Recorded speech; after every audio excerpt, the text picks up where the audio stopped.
Well, it's that time of week again. Welcome to the Keep It Brief. I'm your host, Crimson King. Every Monday, I go over random topics.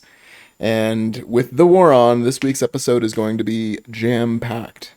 I need folks who are more math conscious to check my numbers here. I created a spreadsheet that converts the value in ISK for the total kills, posted on Moby from the different forces in the war, and then converts it to dollars in US. And it's looking like so far the war has killed about $61,000 in assets, which not bad for a mobile game, and just for about a week and change. Let's be honest. Let's be fair. This kicked off Thursday. Took a while for the gears to start turning. The Giants are stirring from their slumber. Chonks coming through like a boss, punching way above their weight class. If anybody wants to join on the side of least folks, I recommend going to the Geese and seeing what they have to say on the subject. All the members of Silent who are complaining about being outnumbered, well, there you go.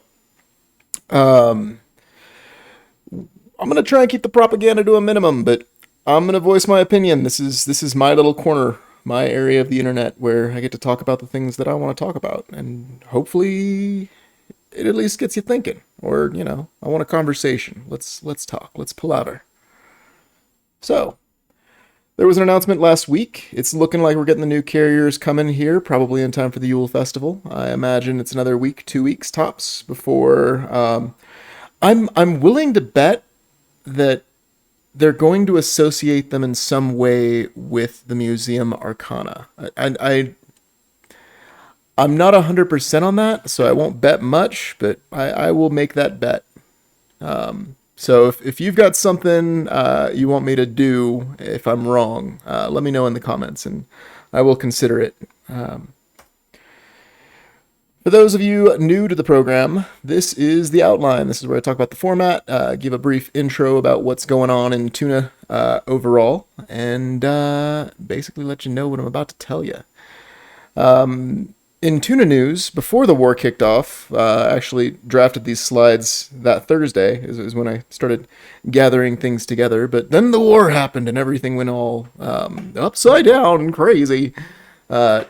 Tuna's got a new branch. We've got the Tuna Fry. It's a smaller corporation where we put new players, the new folks who join Tuna, who want to become a part of Tuna. We put them in tough, and they grow over time. You have access to every one of Tuna's pilots, access to the Discord. The only thing you don't have access to is the kind of stuff that spies and thieves generally want immediate access to. They like to clean out hangars and generally be pests. So the folks within Tough, it's the folks who actually stick around and have a good time, find that the game is enjoyable, and they fly with people. Those are the guys we want to fly with. We want to fly with the people who want to fly with us. So if you're interested in joining Tuna, if you want to become a member of Tuna as a whole, Tough is the first pond where you have to show you're a big fish before moving on to our little neck of the woods. One of the graphics that a person that we're going to talk about later on at the award ceremony came up with is the industry tuna. And that's just a rule of thumb. Every one of these variables is market depending, and the outputs and things along the lines change as situations demand. I only have a very limited input on most of these things. I'm generally moving assets around and trying to sell things on the open market, not just the internal side of the things. Crazy handles a lot of that too. So by our combined efforts, this is the industry tuna. This is how we produce the teeming masses of tiny ships that we yeet into the void with no expectation of their return. So we were always, always, always pleased to be surprised. I am the Chief Financial Officer of Tuna. You're going to get the CFO report, but it's going to be war flavored from here on out, or at least until Silent gives up, because it's going to be this is going to be hilarious. I hope the counterattack, the counter push where they come through and glass the galaxy is so dramatic. I want everybody to just revel in the destruction. I couldn't be happier. Hey Dama. I couldn't be happier than the situation as it stands right now. Award ceremony, as I mentioned, that's going to be a first. A familiar article for type of article for folks who've watched this before. Fight with tools. I'm going to talk about alignment time and how you can abuse that to sneak through silent. Unboxing. So last week I posted the unboxing video of 1,000 STCs. That took me about 8-ish months. 9 months?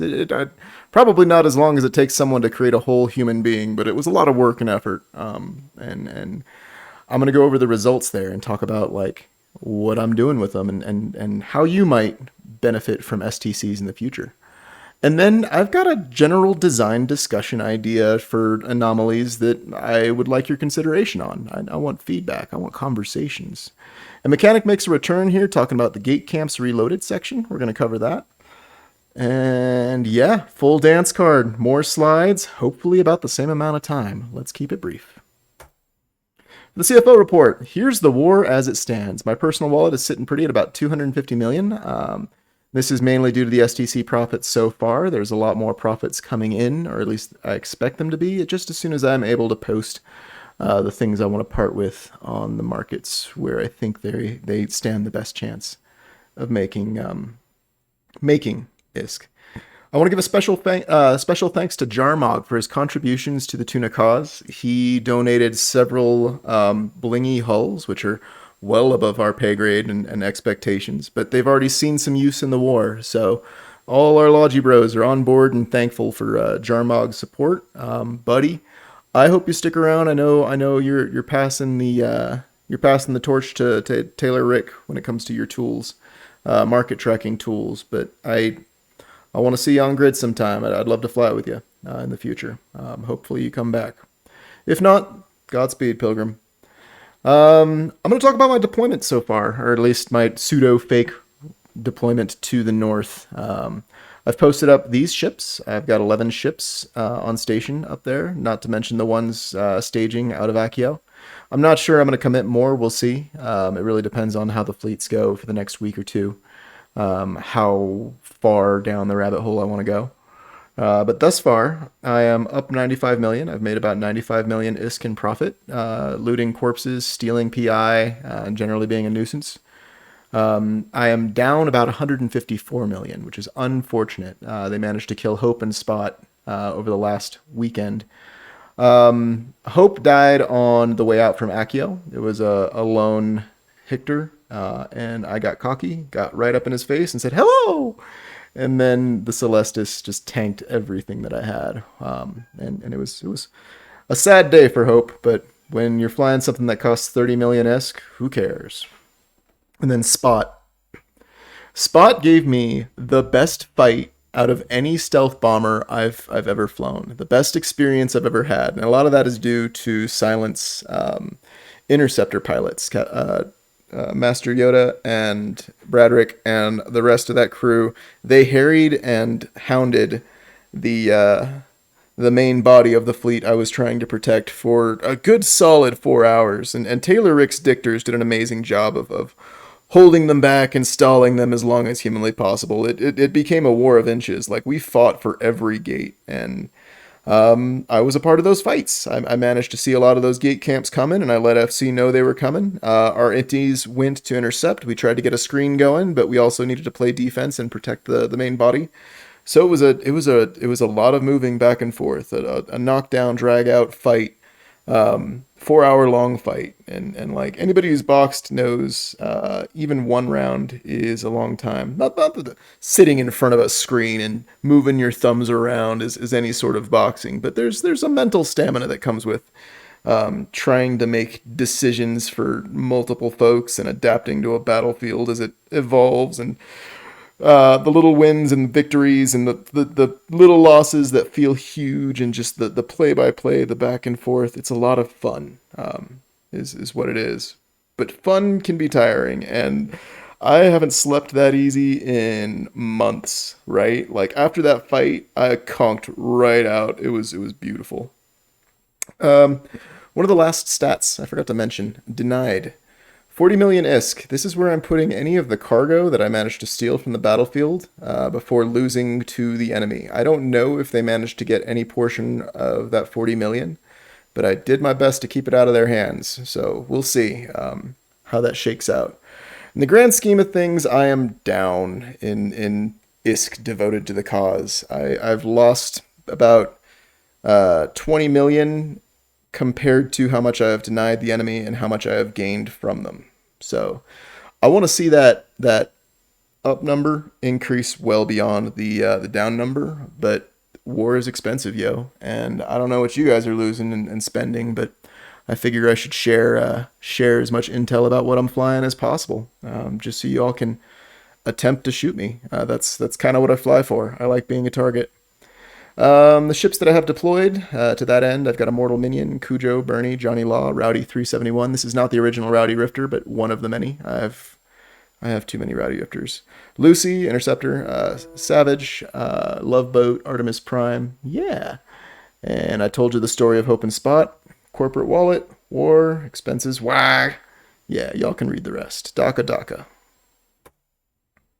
Here's the goals moving forward. I'm not 100% on these still. They're fairly new, and especially with the STC project tackled, I'm aiming for more of a broad scope here. I think we're going to hit the 3,000 subs a lot quicker than I initially expected. That number of subscribers to this YouTube channel has increased significantly over the last week or so, since we got a good battle rhythm going on. The number of videos coming out, plus the weekly conversations on Thursdays, is just always a pleasure.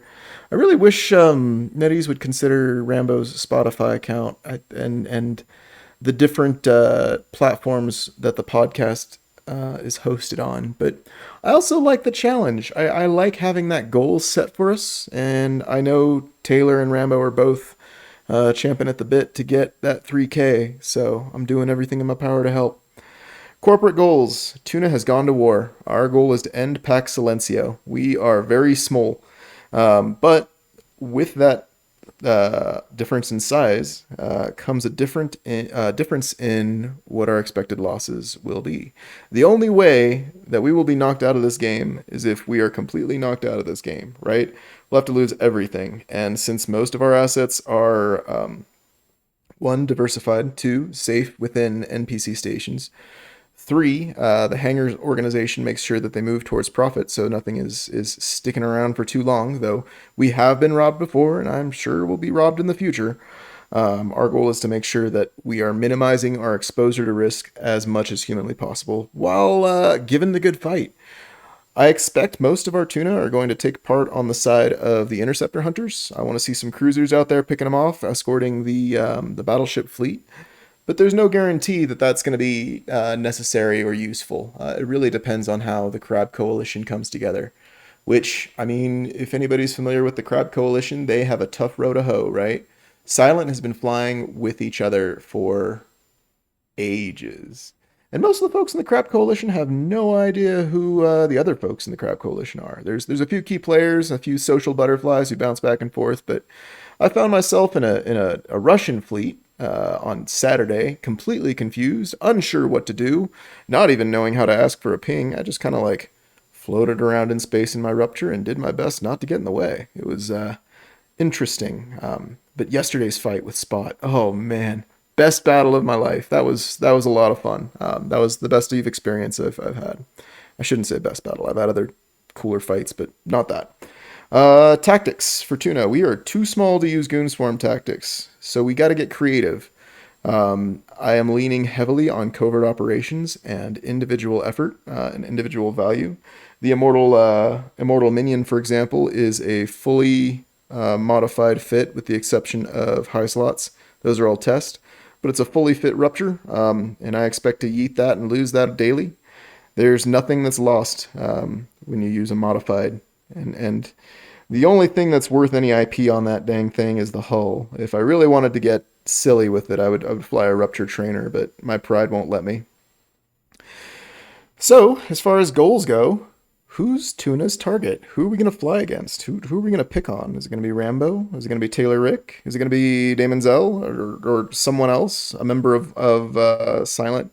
It's weird having Void on the same side too, right? Like, I constantly feel outnumbered within the podcast, but when it comes to the broader content creator community, there's There's a tangential connection, and I'm trying to reach out to some of the other folks a little bit more, at least for fleeting. But my personality as part of a team is much different than the personality you're listening to at the moment. I'm a little more stoic. But yeah, them's the goals. Moving on. Attention to orders for the award ceremony. Jarnik, on behalf of Chief Tuna, Crazy Canadian, it is my honor to present you with the first award of its kind, the Bronze Starfish, for the efforts outlined as follows. Jarnik is kind of the main dude, the main guy behind the schoolhouse, the tough administration and processing. He's bringing in a lot of the characters. Crazy is doing his part too, but we need all the help we can get. You guys are joining Tuna too quick. So please be patient with us while we process your applications and get you into tuna fry as quickly as possible. To that end, Jarnik has also led the way when it comes to security efforts, picking out spies and potential spies and putting them under surveillance, just seeing how they behave and seeing who's flying and who's not, who's all talk and no action, like me. Um, it was funny in one of the reports. I was listed as a known liability, which I mean, with as obnoxious and annoying as my content seems to be to some of you guys, I think is accurate. I am I am a liability to my corporation, and thank goodness they haven't kicked me out yet because I love those guys. They are amazing pilots, and every one of them has a good head on their shoulders. What prompted the award, as far as I'm aware, though, is Jarnik put in the effort a few extra hours to move the last few bits of an upgrade that he was working on into an NPC station till after the storm blows over. So, for securing those assets and reducing our risk exposure in the one citadel we own, he receives the Bronze Starfish. May the galaxy know your efforts on behalf of Team Tuna and the YOLO Alliance are appreciated. Just keep swimming. All right, back to our regularly scheduled program. This week I'm going to talk about fight with tools, how to manipulate alignment and play some mind games with your opponent. If you're flying a heavy ship, right, a big old fatty, your warp speed is probably extremely low, but your align time doesn't necessarily have to be. What your warp preparation time is, I have heard it said but have not seen it proved, is if you are flying directly away from your warp target, that is the amount of time it takes for you to flip your ship around, align, compute the distance and like direction that you're going to be launching yourself through space and then warping. So your align time actually dictates how quickly you can get back on the move. A shorter align time over a prolonged period of time, for example, will make routes that were previously obscenely slow much faster. I picked this up while running transportation missions like a nub. The old humpback hauler. I think I've got a humpback high mobility on station at Jita. That's what I used to move deliveries around. But that thing was dog slow until I rigged it for align time and warp speed. You can mitigate a lot of the limiting factors for heavies to try and make them a little bit more survivable or at least more tolerable. You know, like waiting a half hour versus waiting 20 minutes for something. There's a significant time save in moving quickly off the mark. So that's just one aspect of warping, is getting out of the grid and into warp space. And it's something that like can be a form of tanking if employed correctly. There are a lot of interceptors recently that have found themselves on lost mails, really, really expensive lost mails, because they don't realize that their align time plays into it, right? As soon as you pop into grid, you have about a second of tolerable insta-lock time. And there are ways to abuse that and manipulate that. But if you were flying AFK and someone has an insta-lock fit ready to rock and they have the skill to actually get that through to the server on time, and this is server lag plays into it as well. But the longer your warp align time, the easier it is for them to get the lock and tackle, right? So you want to minimize that as much as possible. And if you do minimize that and understand the limitations associated with that, it makes it a lot easier to dodge interceptors as they attack you through null. I spent a good chunk of last week staging ships. I went through bot 5 with every one of the heavy hitters to try and like taunt them and see if I could get chased. And they did indeed chase me. They jumped on me like I was a sandwich. They were all over me, man. Like the Rifter barely survived. The Rupture had a couple 50-50s that could have gone just as easily as bot 5's way, but I managed to pull it off by abusing a few expectations. So when I say 50-50, I'm talking specifically about a fighting game term, where you can pick one answer or another, right? One attack or another. And depending on the attack you use, your opponent can respond to one attack or another. This is where the mind games come in on fighting games, and where the general strategy and getting a read is a thing. But that same sort of concept exists within EVE Echoes, and to a greater extent, I would assume, in EVE Online, just because you have a lot more control over where you end up in relation to other objects. Let me get back on track here. So what happened on with the Rupture moving through bot 5? Well, I would find myself on a gate with an interceptor jumping through the gate right behind me. I had a split second, well, not a split second. I had a very short period of time to make a decision on what my next target would be. If you look at the very center of your screen, towards the bottom, right around here is where it would be on your phone screen, where I'm shaking the mouse, where it shows that little picture of your ship and that little pale arrow that seems to point towards the front of your ship. You can use that to estimate how much of your warp preparation time you're actually going to use in warping. So let's say a gate spits you out facing a direction, facing this target off in the distance. Your ship is perfectly aligned for it. Well, you're going to warp a lot faster than if you have to whip it around and jump to it. So what I like to do generally off the gate is I find the object closest to or closest towards a specific next step goal. I align to it as quickly as possible, and I warp to a random distance there. And I say random distance because you will get chased. Sometimes they get it right. Sometimes they guess the right answer. Generally, stargates are anchored to celestial bodies. So you'll find a planet in the same ballpark in terms of distance. And if you jump to that planet, it looks like you're jumping to the gate. But even without a cloak, you disappear to anybody who's jumping to the gate. They might see you from the planet if it's within scanner range, but the odds are in your favor there. Unless they jump to the planet at a random distance, and then you're fairly well hosed.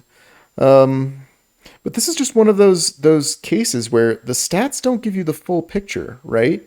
You've got this expectation from the numbers on performance that doesn't necessarily translate into real life.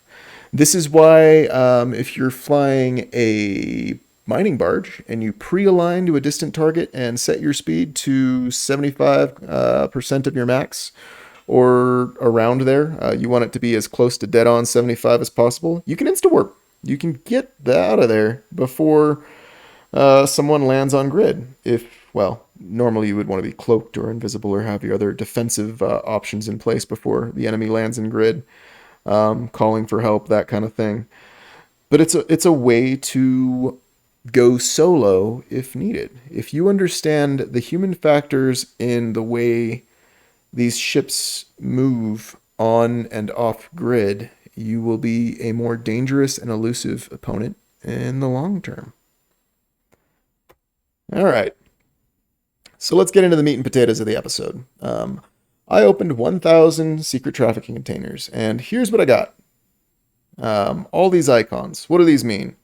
Well, the 881, or 8081, 8,081 scrap metals, I reprocessed that. I have 555 in scrap reprocessing and got myself a cool 4.96 million tritanium. You double that because Trit sells for 2, and that's about 10 million in scrap metal. Not great. Not terrible, but not great. I got 48,000 Trit just off the cuff too, and tossed that into the pile. The tritanium is kind of a pain to move, and it's a little bit like heavy water. It's one of those assets that, like, if you're gonna move it, you should probably move it last. and you probably shouldn't be paying too much attention to it. If you lose it to pirates, it's kind of a white elephant. The cool things, the more interesting goodies that I found in this pile of trash: combat data, signature data, and industrial data. So these cans are for nanocores, and the combat data, those are the most common nanocores. So you expect that data to be the most common out there, and then signature being second most common, and industrial being least common, as far as I'm aware, in terms of nanocars on the market. That was an interesting little rabbit hole that I kind of ran down once I realized what those were and how they were associated with items on the market. I wanted to see how their prices stacked, and they seem to be relatively stable around the same expected point for each. Though we'll see how that changes with the upcoming purple trading thing, purple nanocore trading thing that NetEase hinted at in months prior. The real utility from this box, at least for me, came from the computing chip opt boxes. Those give you 10 bits. I'm going to call these little chips bits for lack of a better word. These are the opt boxes. Each of them comes with 10 of a particular data type. And I picked 30 combat data and plugged that into the old Rowdy Rifter. So she got her upgrade. She earned it by surviving bot 5. And this was a nice little treat for my pet ship. What I found especially interesting, though, these logic circuits, these burnt logic circuits, chips, they look just like the other burnt chips, right? But they're worth 1.1 million ISK each at time of drafting. And the writers snuck a nice little joke in there, calling them aphids, and jokes about bugs. I give them an A+ on that. This was the most interesting find of the bunch, as far as I'm aware, and you can buy some of those from me if you can figure out which one of the sell orders are mine on Jita, and hopefully we make a profit. But yeah, Rifter tour was complete, upgraded on return. Overall, a very successful week, probably the most successful Eve Echoes week of my career. All right, let's talk about the fun stuff. I like theory crafting. I consider myself an amateur game designer.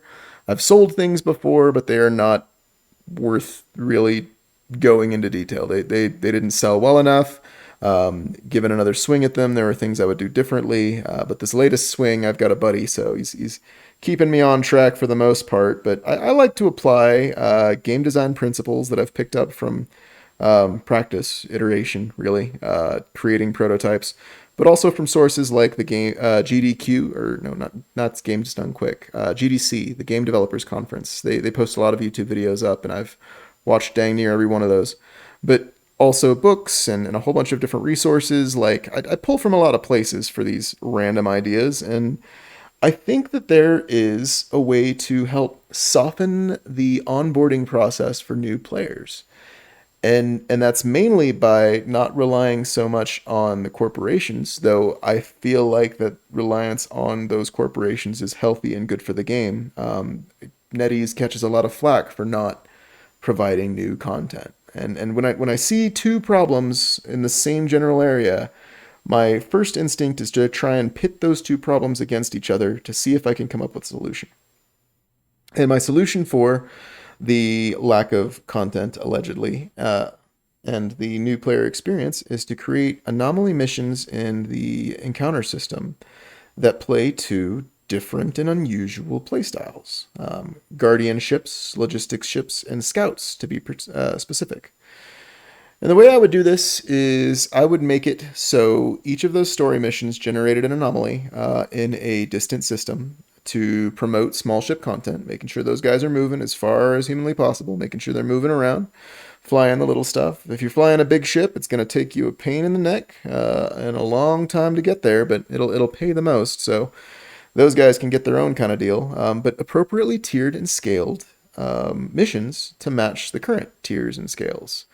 And they're pretty straightforward. You've got a read on a specific ship in that system, maybe an Astero or something, some kind of pretty ship that doesn't drop, or maybe it does.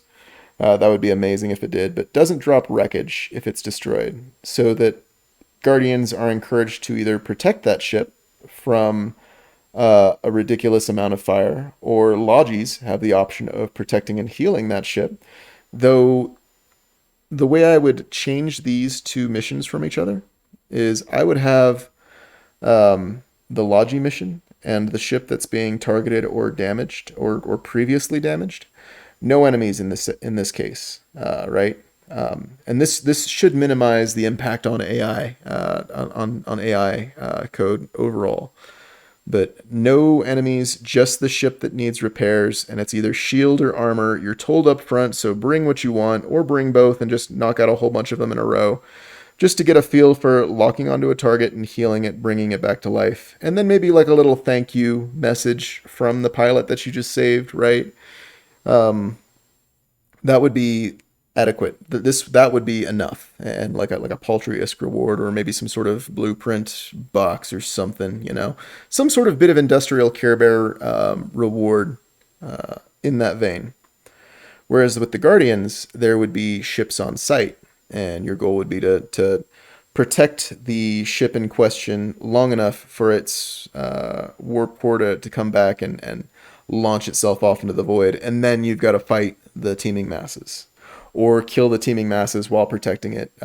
But those ships would have priority. They basically prioritize targeting that individual ship that you're there to save. For the scout portion, for tackling a target within the time limit, I would actually have those anomalies simulated. I would have them close to planets or close to mining belts, maybe even in mining belts, so that you'd have to do either a red scan or jump from thing to thing until you found your target, and then you'd run it down and tackle it. As soon as you get a point on that thing, or a scram or whatever, you get confirmation that yes, you've arrested the target, and Concord is sending dudes in the air, sending dudes for a period of time. Stick with it while they arrive. And that'll start the timer. Basically, you've got a little bit of time where you're chasing this dude, trying to web him, trying to keep him down, maybe attacking him if you want to do some of the work in advance. But it's important that he doesn't die, that the target doesn't die until the timer's up, to promote holding and tackling as tackling should be intended. Tackling, you're holding a target while someone else wails on it. It's the interceptors that do TPS to the targets. That's just a cherry on top, man. That shouldn't be expected. That should be appreciated and enjoyed, but not, overly valued. It's the tackling that is useful for a fleet, in my opinion. And you might be wondering, why no exploration missions? Why no exploration content in these proving grounds, expansion ideas, things, blah.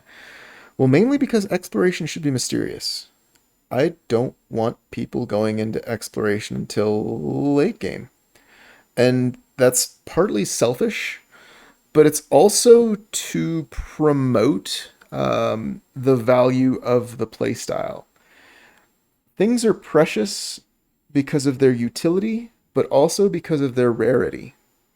And exploration is a bit like taking a vacation from combat. I love taking those nice long drives through low sec and just accepting my paycheck for scanning each of those systems. And a lot of the hunters out there have moved on to other things. Exploration is its own sort of animal. If people find an explorer out in the wild, it should be a treat. It should be a juicy target, not something that you see every day, because exploration vessels are inherently vulnerable, or at least they should be. And it should be a cause for people to gather a fleet and go hunt them down. Yeah. And that's just kind of my design goals for how I would expand the mission system if I were king for a day. On to the mechanics corner. This one was rad. So Mechanic and I actually talked about different fleets and doctrines for gate camps not long after we talked about the 100 million duo challenge. And Big Band is not the name that he came up with. I think he had another name for the 5 ships listed there. But one of the restrictions that I talked about, or that I challenged him with for gate camps, was a limit of 5 ships per gate camp, which a lot of you big fleet FCs are going to realize that that's a piddly amount. That's tiny. Gate camps, the more the merrier, right? It's an opportunity to collect tickets as people come through. But here's what he recommended for sort of like the kernel, or the center of uh, a budget gate camp at scale, and with enough additional ships, mainly DPS, but also others to help support Logi specifically. This fleet right here can actually be cap stable, even with the Cyclone Guardian going full tilt. Which, I mean, the longer you sit there, the more capable you are of holding tank, the easier it is for everybody to exfil after de-aggroing, if it comes to it. So it's a very stable central kernel there, these 5 ships, which I thought was really cool. The CNI with large newts was especially surprising. He really likes his newts. He came up with a smaller version, or at least I nugged my way to a smaller version with his help, that does the same thing but even cheaper. 2 guardians with staggered bubbles, so that if one shield falls, the enemy has to take another shot to pierce, right? If they stack their DPS on the same thing and clean out that guardian, that first shield guardian or armor guardian, there's the second as backup to catch the load, to pick up the slack. So you can stagger and alternate those as your shield logi, and cap logi, and etc. do work. You got a dictor on station to continuously shoot bubbles, and DPS centered lovingly in the middle of this hot mess. Here's what an Instalock fleet looks like. If you are in an interceptor, watch out. This is what you got to look for. 1 or 2 Instalock tackle frigates. Those are guys with the quickest lock-on time possible. And their main goal is to find a system with a long enough align time off of the gate towards the distant gate. So you've got a 2-gate system where 1 gate is off and away, and you just sit there. And as the interceptors come in, they will align. You've that brief moment to try and lock on and pin them down, and you blow them up and steal other toys. That is the goal of the Instalock. And then, me being cheeseballs, I wanted to create the most budget gate camp imaginable, and that budget gate camp, as far as I can tell, is 2 Thrasher Dictor, 2 Thrasher Guardians, and 2 Thrasher Fleet issues to serve as functional DPS, or dysfunctional DPS, I should say. You're not going to get much with these things, but you are going to get plenty of industry ships if you catch them. So it's more aimed at being a shell game, right? Your opponent is going to have to sort out which Thrasher is the target they want to hit first. And whatever Thrasher they pick, the Guardians are going to do the same sort of staggered overlap to protect it. Most likely it's going to be the Dictor, while the fleet issues dish the damage. But it really depends on what they're flying in the face of such shenanigans and chicanery. And that's the Gate Camps Reloaded segment. Yeah. As I mentioned, I like game design. It's kind of my thing. And if you're interested in joining me, or want to look at some of the stats for Dungeon Blackjack, hit me up. You can find me on the Echoes of New Eden Discord. And me and my buddy are always looking for playtesters. So come along, catch a lump. Let's have a good time. Here's the playlist. We have come up upon the tail end of this episode, and man, my voice is tired. I haven't talked this much in days.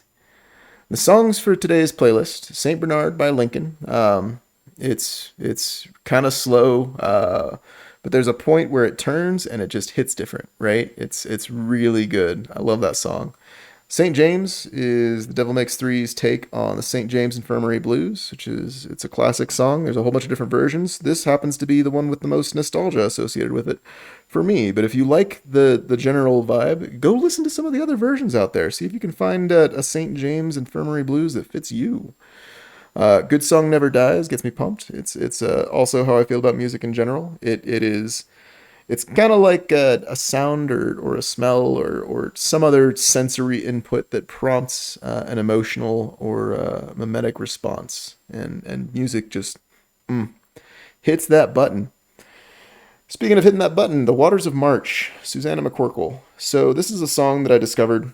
I listened to the original Waters of March and then listened to her cover, based off of a book by one of my favorite philosophers, my favorite modern philosopher to be sure.